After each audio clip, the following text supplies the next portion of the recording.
All right, Joe, we are back on the podcast where we are helping men to build a lifestyle of putting Christ first. And we've been going through a season of the podcast where we're talking about the virtues of godly character. And I don't know, we're 3 or 4 episodes in right now, but I had a conversation earlier this week that reminded me of some things we're going to be talking about. And it came up because a friend actually proposed a challenge to me and a group of friends. And the challenge was basically this: write down the name of a person who like your desired outcome of your life is their normal everyday lifestyle. So think about, a person who, okay, here's where I want my life to head. This is the desired outcome I have. And that's their everyday lifestyle. And it can be in, different areas of your life, whether it's financial or career or family life, that kind of thing. But and so I thought it was a good challenge. And the challenge was to go and have, lunch or coffee or, a pint, whatever y'all do in Scotland. I don't know. We eat haggis over here. That's what we eat. All right. but to go sit with them for a little while and to just say, hey, I noticed that your everyday lifestyle, it just seems to be normal for you. One of the things that's the desired outcome of my life. How did you get there? But it did remind me of some of these virtues that we've been talking about, because the men's names who I started to write down, they obviously contained a lot of these godly virtues, things like humility and diligence that we've talked about before. It's very obvious in their life.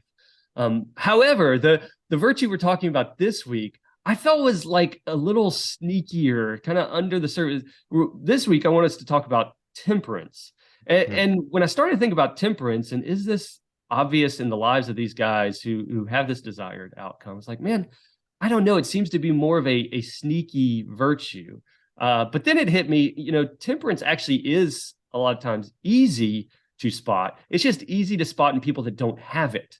So you look at the lives of like my kids, kids a lot of times don't have temperance. I don't know how your kids are, but when my kids have a sleepover, somebody comes to stay the night, like they have one aim, they have one goal, and that's to not sleep. They just they want to go the whole night without sleeping at all. And I'm like, that's so stupid. You're going to be miserable the next day. You're going to be you're going to make terrible decisions the next day. You're going to be worthless. But to a kid, the idea of moderation or temperance with sleep with your friends is just absurd. And it's obvious that they don't have temperance. But I don't know. Do you find a lot of the same things, the temperance being a sneaky virtue and that kind of stuff? Yeah. It's not something glamorous. I know there's probably guys listening thinking, what are you guys talking about temperance? But it's partly because it's just something that doesn't get a lot of recognition. The guy who, like you said, goes to bed a little bit early and doesn't stay out too late. I mean, that's not something that you really write a book about. But it's something that's really important. It's something that I think is really countercultural today. I was working with some of our youth last Sunday night, kind of a youth group, and we were just watching advertisements from TV and listening to a couple of pop songs. It's just funny because like the message in all of these, in fact, it came up with one of these, it was a Diet Coke advertisement at the end, but said, live your life like it's a party. And I mean, parties aren't places of temperance. You don't try to moderate, your fun. The whole idea is to maximize your fun. And there's nothing wrong with a party, but when you take that idea of a party and use that as the dominant image that you should live your life like it's a party, you're telling people to live life without limits. And it's partly due to it doesn't get a lot of traction, but it's also we live in this culture that doesn't like temperance, wants to push it aside as a killjoy. And so we've got to work hard in this episode, and guys need to be thinking, why is it that this is such an important thing? Yeah, I think that's where we can maybe be most helpful from the get-go, is giving guys a good, clear, working definition of temperance that's helpful, because I think you're right. It does seem, when you bring up temperance, honestly, it seems boring. It's not that quality or characteristic that seems flashy. I've never, you don't go to a retirement party of a guy and hear somebody give up, stand up and give a toast and say, man, you were just temperate. They say this guy was humble, he was kind, he was patient, but no one gets like, man, you just knew how to stop a party when it got out of hand, you know. But so I think it may be helpful for us to say, well, wait a second, what is temperance really? Are we maybe giving a false definition here, or is there a clear way that we as Christian men can say, here's temperance and here's why we should aim for it? So help us out there. Yeah. Well, let's start with what it's not. I mean, again, if you're at all hear this word and don't know what it is, you might think you've heard of like a temperance movement. You know, in the past, a temperance movement was, say, when they tried to, abolish all alcohol or something. And so we often think of temperance as abstinence, totally abstaining from something. That's not the case. Temperance is it's a word for moderation. It's a word for self-control. Its importance is only seen when you realize that as people, there's a kind of hierarchy of our makeup, that, we've got a mind, we've got a will. Eventually you get down to what you might call your appetites. There's certain things that we desire and crave. And those are often, we desire good things. They become a problem, though, when they begin to become the most important thing. And so when all of a sudden your appetites, whether it's for food, whether it's for sleep, whether it's for entertainment, whatever it is, when that becomes like the driving thing, it all of a sudden has the steering wheel and it's got, its foot on the pedal. Then life gets out of control. Then you start making bad choices. Then you start neglecting what's most important. And so, all of us, we need a brake pedal. We need something that can slow the momentum of these things. And temperance, it's that ability to moderate, your appetite or your desire or a pleasure. And again, to moderate it because there is something more important that you recognize. And so in order to preserve your freedom, in order to be able to enjoy that thing, then you say no to whatever that immediate gratification might be. So, I think a brake pedal is a helpful way of thinking about it. That's good. That's helpful. And what I'm hearing you say is that this is a good distinction for guys, if I heard you right. Basically, moderation on sensible desires. I think a lot of times we think about temperance and it's like, well, it's avoiding the obvious terrible things that we should not do. But I think part of what you were saying is that we have these sensible desires. There's good things, but we need moderation even on those. Is that right? That's right. So, if you're a guy that, likes to have a drink now and again, how can you have 2 drinks but not need to have like the 7 or 8 that maybe all the other guys around you are having?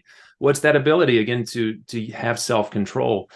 And so I think we had an episode last time about chastity, and it's interesting to think of the difference between chastity and I think temperance, because with chastity you're aiming at purity. And purity is an infinite value. You're not trying to have a sense of balance with purity. It's not like you want a little bit of purity and a little bit of defilement and you just want it in the right proportion. No, you want to be as holy, as pure as you can be. And so chastity is about that purity. Temperance, though, is about a kind of a balance. It's about a kind of proportion. It's recognizing this is enough. Okay, I've had some joy, but that's, to go beyond that, all of a sudden begins to create problems. So I think, again, that ability to use judgment and balance is what we're after.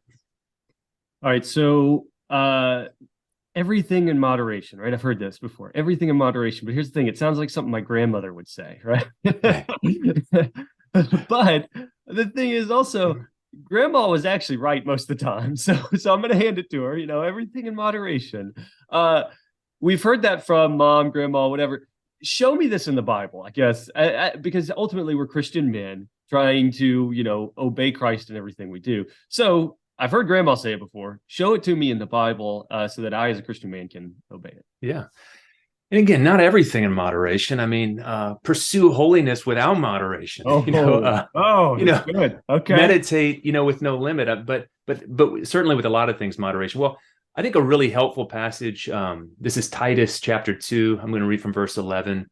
It says, "For the grace of God has appeared, bringing salvation for all people, training us to renounce ungodliness and worldly passions, and to live self-controlled, upright, and godly lives in the present age." And again, what's interesting is on the one hand, there are some things that we're meant to altogether renounce. So that's abstinence. I mean, we abstain from these things. And Paul just uses a kind of broad word, ungodliness or worldly passions, for those things. But then there's a lot of other things in life that are good. These are the things your granny was saying in moderation. Yeah. But, Paul's saying live self-controlled, upright, godly lives. Mm. And, this is partly for ourself, for our own well-being. But the other reason temperance is important because it's always also about a public witness. Mm. And that's what this passage goes on to say. It talks about how we're waiting for our blessed hope, the appearing of of the glory of our great God and Savior, Jesus Christ. And so, we're doing it also because we bear witness, and guys will know. I mean, that time you were at a party, you had too many drinks, you laughed at a joke, or you made a joke, or you did something awkward, and it was a bad witness, around all the people that know that you're a Christian.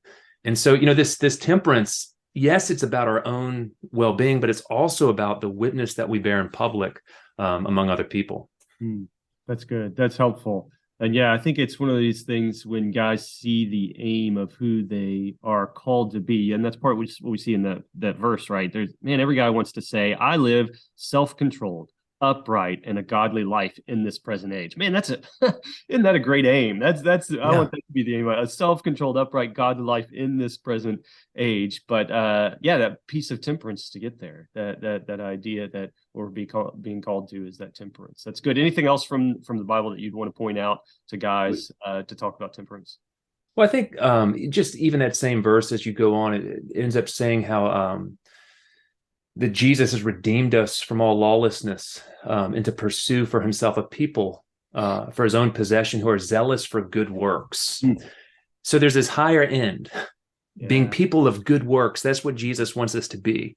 And again, this whole temperance, it's about being in shape. It's about being spiritually fit so that we're able to do good works. And so it's almost like temperance is a handmaiden to other virtues. Like the really, in some ways, the higher ones, like kindness and being a servant. Those are the ones that get, rightly so, more applause. But if you don't have temperance, you're never going to be able to be kind, because maybe you're going to be so absorbed with television that you don't even realize the need of your neighbor who's next door. That's good. That's good. All right, I want to throw at you some things that I think would be right in me saying, here's the kind of stuff that guys who are pursuing temperance are saying. All right. And I want you to kind of interact with those. So I'm going to give you what I've heard some guys saying, the kind of guys that I believe are living that sneaky virtue of temperance. Yeah. Here's one of them. I'm okay with being behind. And what I have in mind here is I hear some guys say, you know what, I'm okay with being behind on all the latest TV series. I'm okay with being behind as far as like, I may not see every football game this season. I'm okay with being behind on some of the news. I'm not going to see every news clip that's out there. I'm not going to see every social media post. I'm going to be behind. And you know what? I'm okay with that. Is that temperance?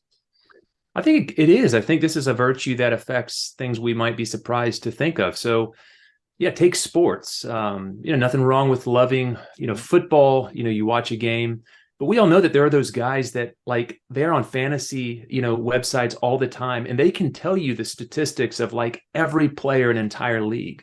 And if you think about the amount of time that's been invested in football, what have they not gotten done that last week that they might have? And that is it's a kind of a gluttony for sports. And, you can have a gluttony for news information and need to know everything in order to somehow feel like you're, on top of it.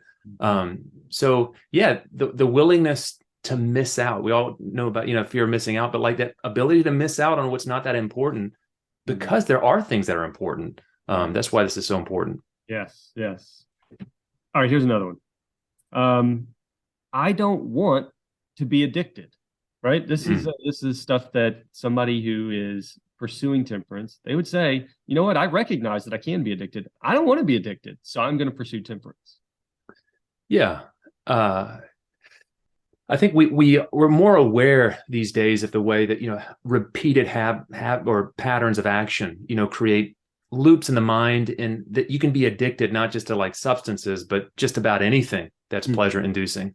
And so I think, with temperance, I think part of what we realize is whenever you give into a pleasure, if we're honest, you're giving up a little bit of freedom because you increase that appetite. And so if you're going to repeatedly indulge, it's not just that you're just getting the joy of eating another piece of chocolate cake, you're becoming a person who needs more sugar in your system.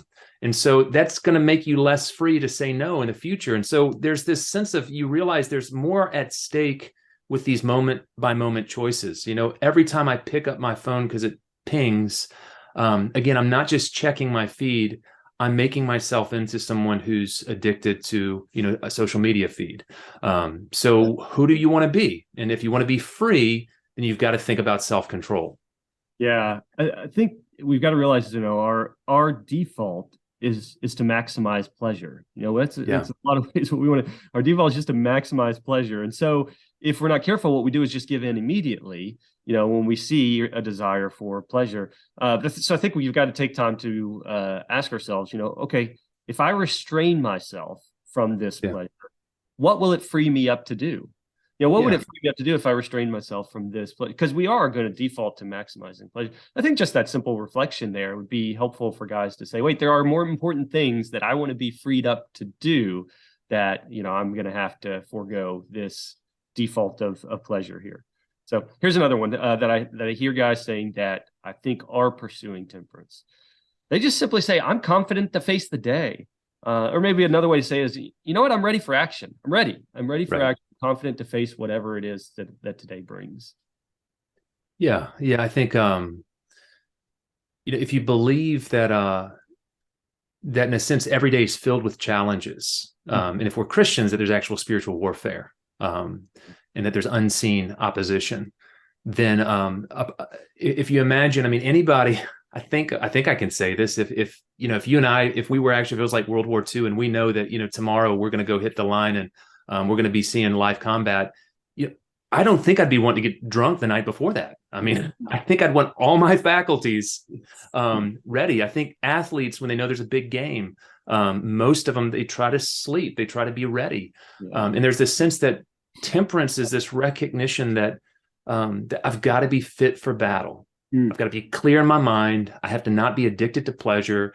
I have to be able to prioritize what's most important. And so, that it's the same mindset that, if you just think of certain businessmen, as they go into, say, a negotiation, or if they're going to a dinner, certain guys, they don't drink in those places because they want to be able to be as clear-minded as possible for that conversation. It's too important just to have a martini or two and then all of a sudden, have a slip of the tongue. So, if even people who aren't spiritual can recognize the importance of temperance, those of us that are Christians walking into spiritual warfare, we should see the value of this. Yeah. So I want to help guys get to temperance and kind of point them towards, how do we begin to be that guy who's, goes into these situations and is ready to face action, who's saying, okay, I want to be sober-minded and ready for the challenges that I will face today. So I want us to kind of talk about, how do guys begin to get there? How do you begin to pursue temperance? But I want to first kind of point out to guys, and maybe I'm wrong here, you can correct me, but I think that one of the things with Christian men in particular is we're actually really good at temperance, better at temperance than we may realize. It's just that a lot of times we're good at temperance in some of the wrong areas of life. So when we start talking about moderation and stuff, we're really good at moderating our church attendance. We're really good at moderating when it comes to generosity, moderation. Evangelism, I'm going to practice self-restraint. I'm going to be temperance is key. So I think we have to be a little self-reflective as Christian men and notice the areas of our life in which we are practicing temperance, but then just begin to flip some of those and be like, wait, whoa, what is the good that I'm pursuing in life? What am I truly, practicing moderation on? And is that really the things that I want to practice moderation on or not? So I don't know. I guess how would you get a guy on the path to pursuing temperance? Where would you start him? Yeah. Well, I'm just going to say, I'm talking to Christian men. I'm talking to men who, have the Spirit of God, at work in their lives, and the grace of God is available to them. So, with that backdrop, temperance is something that we can practice. So let's just take the guy who is stressed out at the end of the day. He's got kids who are, wanting his attention, and he feels like he needs 3 or 4 drinks just to be able to settle down at night and relax. Well, his opportunity is just to begin to drink less, put a cap on it. Every time that you say no, I have the desire for another one. I'm going to say no for that because, again, I realize that this has got a greater foothold than I want in my life. Or, again, you're sitting in front of the television. You're continuing to watch. When you turn it off, that's an act of temperance. And these virtues, they are like muscles, assuming, again, that we've got the grace of God operating in us, that we can practice and grow stronger in. But every moment, it's that moment by moment realization, you're either giving up a little freedom or you're freeing yourself up to pursue what's really good. What do you want? And to see the opportunity and make the choice accordingly. Let me push back a little bit from what I think some of the guys may be thinking, and that's, well, does that mean that there's never any time for feasting? For, is there never any time for being the guy at a party or whatever? And obviously we don't want to take two extremes there, but does that mean we are just boring people? I guess is what I'm saying.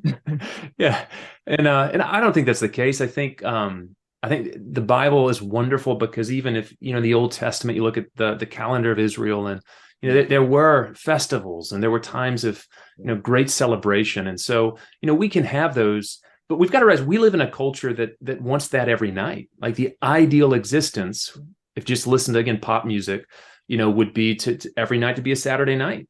And that's not the recipe for a godly life. And so, I think for most men living in modern culture, the real threat is not boredom. The real threat is just, being total license and giving in. And so, yes, by all means, there are seasons to really celebrate. However, just realize the current and that we're going to have to resist it if we're going to pursue godliness.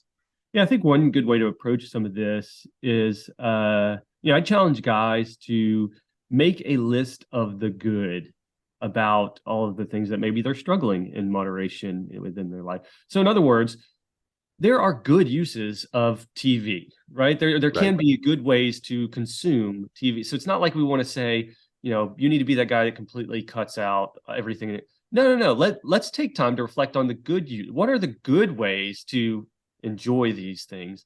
And then begin to set your life up in such a way that you pursue the good in each of these things and not just unmeasured,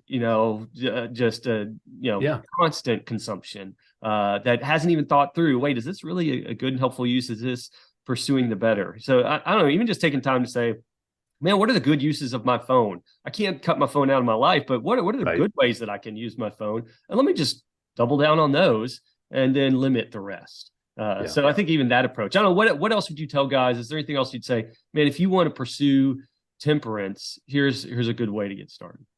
I think, one of the things we talk a lot about with cross training is this idea of thresholds. And it's a simple device by which, men can begin to give some parameters. So, to have a threshold, to realize, like you said, TV can be a good thing. What does it look like in my life for it to be a good thing? And how can I measure that? How can it be concrete enough to where it's not just some abstract thing? And so, this is a first step toward temperance, to be able to say something like, I'm going to let myself play, a couple of hours of video games, on a Saturday. But on a Tuesday, that's maybe not the time that I need to be playing video games. There's something else. And so I'd encourage guys to look into what we talk about with thresholds and see if that's not a useful device. Yeah, I think that's a good place to wrap up the conversation, because that's a clear step that honestly we've seen work in the lives of men as we've done work with cross training. One of the most helpful things I've seen for guys as they are trying to build a lifestyle of putting Christ first, identifying personal thresholds. Here's where am in this season of my life, and here's the thresholds I need to set in these different areas of my life so that I'm freed up to be the kind of man I really want to be. That list of personal thresholds really is gold. It's really, really helpful, not only to take time to think about and establish them, but then taking it a step further to give it to a friend and say, hey, here's how I want to live. Here's kind of my personal rule of life. And, would you join me in that? And would you hold me accountable to that? Those kind of conversations are the kind of conversations that guys who are successful at living a life of temperance, and guys who are successful ultimately at building that lifestyle of putting Christ first.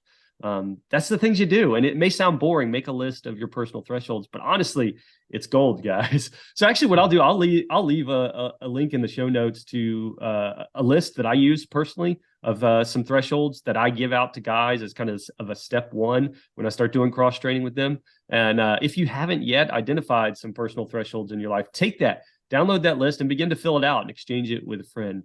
I think one thing we've got to realize as men, when we think about temperance, just to leave you with, we got to be honest with ourselves. Be honest with yourself. You don't want to be that guy who gives in to gluttony on everything in his life. Like, that's just not the guy you want to be. You don't want to be that guy. So if that's true, then you're going to have to practice temperance. You're going to have to identify some personal thresholds, and you're going to have somebody that's walking alongside you, holding you accountable to that, and encouraging you to have that lifestyle of putting Christ first.